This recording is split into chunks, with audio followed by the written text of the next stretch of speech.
Welcome to your channel Preparation for All #64. Dear learners, it is your channel. তোমরা যারা চ্যানেলের সাথে যুক্ত আছো তাদেরকে বলবো প্রতিদিন সন্ধে 6টায় নজর রাখো। আমাদের অলরেডি ইংলিশটা অনেকটাই কভার হয়ে গিয়েছে এবং ধারাবাহিকভাবে এবার বাংলার উপর সাজেশন এবং আনসার ইম্পর্টেন্ট টপিকগুলি নিয়ে আলোচনা কনসেপ্ট ক্লিয়ারিং ক্লাস চলছে এবং যারা এখনও চ্যানেলের সাথে যুক্ত হওনি তাদেরকে বলবো চ্যানেলটিকে সাবস্ক্রাইব করে নোটিফিকেশন অন করে রাখো for your better result in the exam.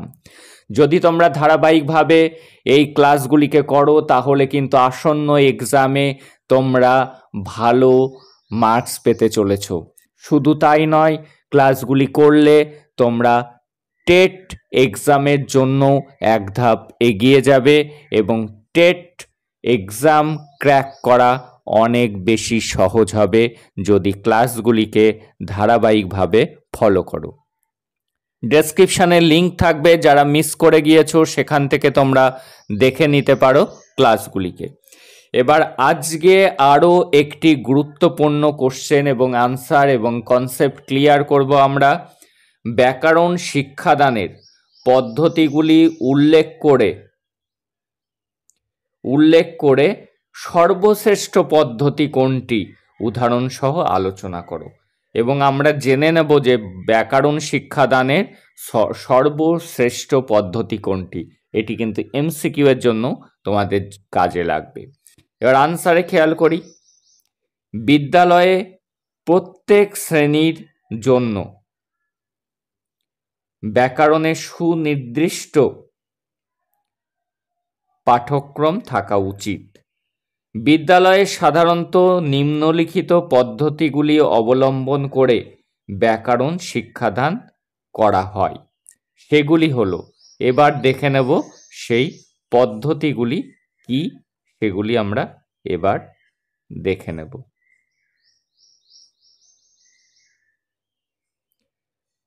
দেখো তাহলে কি কি। এক, সূত্র পদ্ধতি। এর ইংলিশ কি? এর ইংলিশ হলো ফর্মাল মেথড।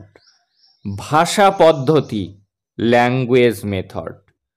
ব্যাকরণ পাঠ্যপুস্তক পদ্ধতি অর্থাৎ গ্রামার টেক্সট বুক মেথড।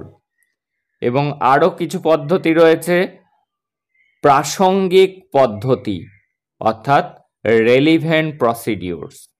বিশ্লেষণ পদ্ধতি, অ্যানালিটিক মেথড। অবরোহী পদ্ধতি, ডিডাকটিভ অ্যাপ্রোচ। এবং আরোহী পদ্ধতি, ইন্ডাকটিভ মেথড।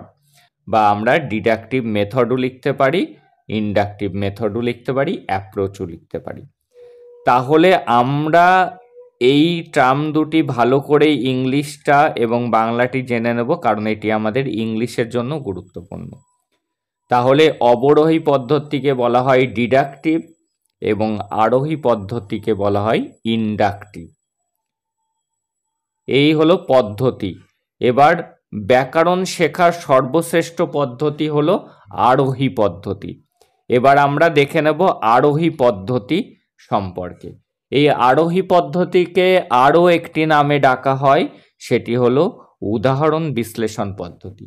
কারণ এখানে উদাহরণগুলি বিশ্লেষণ করার পর সিদ্ধান্তে উপনীত হতে হয়, তাই জন্যে এই আরোহী পদ্ধতির আরও একটি নাম উদাহরণ বিশ্লেষণ পদ্ধতি এবং ইংলিশে একে বলা হয় ইন্ডাকটিভ মেথড।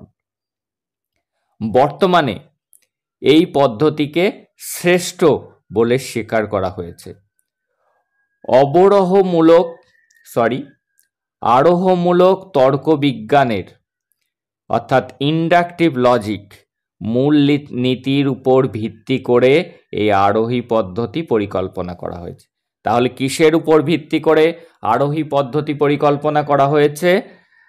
আরোহমূলক তর্কবিজ্ঞানের উপর ভিত্তি করে এই নীতি পরিকল্পনা করা হয়েছে।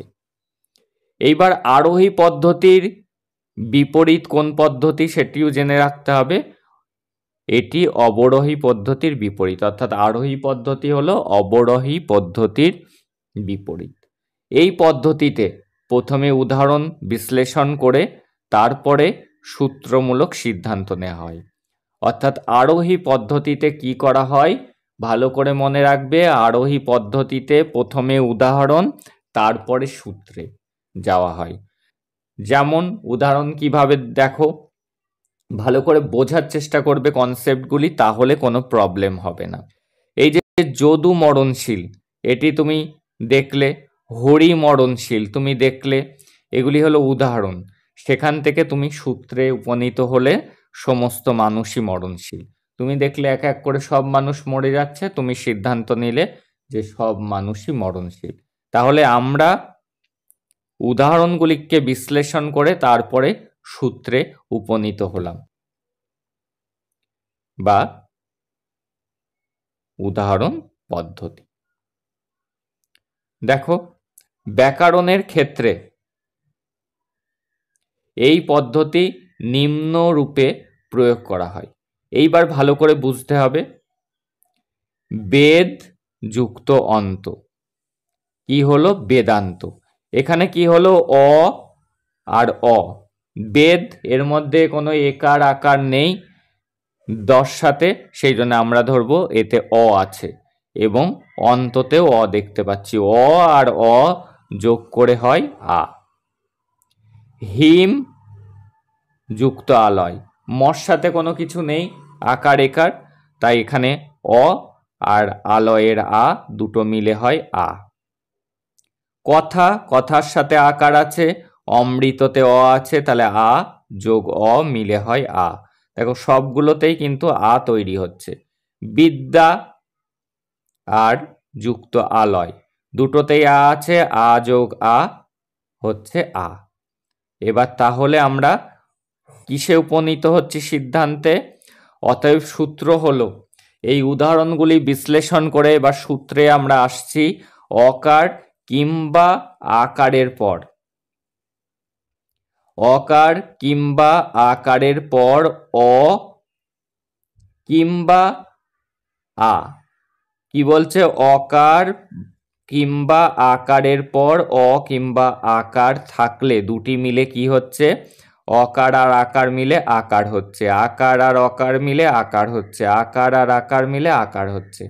তাহলে আমরা অকার এবং কিংবা আকার এর পরে অকার কিংবা আকার থাকলে দুটি মিলিয়ে আমরা কি পাচ্ছি? আকার। এবং ওই আকার আগের বর্ণের সাথে যুক্ত হয়। এই যে এই আকার পাচ্ছি, এটি কার সাথে যুক্ত হয়েছে? আগের বর্ণ এই যে হিম ছিল তার সাথে আকার যোগ হয়ে ময়াকার হয়ে হিমালয় হয়েছে। এই যে এবার দেখো, এই যে অকার আর আকার মিলে আকার এখানে ছিলই, সেটি যুক্ত হয়ে যাচ্ছে আকার। তাহলে বোঝা গিয়েছে উদাহরণ বিশ্লেষণ করে সূত্র বা সিদ্ধান্ত নির্ণীত হয় বলে এটিকে বিশ্লেষণ পদ্ধতি বলে। তাহলে একে আমরা কতগুলি পদ্ধতি হিসাবে জানলাম? একে উদাহরণ পদ্ধতি বলা হয়ে থাকে, একে বিশ্লেষণ পদ্ধতিও বলা হয়ে থাকে, আর ইংরেজিতে বলা হয়ে থাকে ইন্ডাকটিভ মেথড বা ইন্ডাকটিভ অ্যাপ্রোচ। তাহলে একে আরোহী পদ্ধতি, উদাহরণ বিশ্লেষণ পদ্ধতি বা শুধু বিশ্লেষণ পদ্ধতিও বলা হয়ে থাকে। তাহলে এই ছিল আজকের গুরুত্বপূর্ণ আলোচনা। তোমরা যারা চ্যানেলে যুক্ত হওনি, চ্যানেলটিকে সাবস্ক্রাইব করে নোটিফিকেশন অন করে রাখো। গড ব্লেস ইউ, ভালো থাকবে, দেখা হচ্ছে পরের ক্লাসে।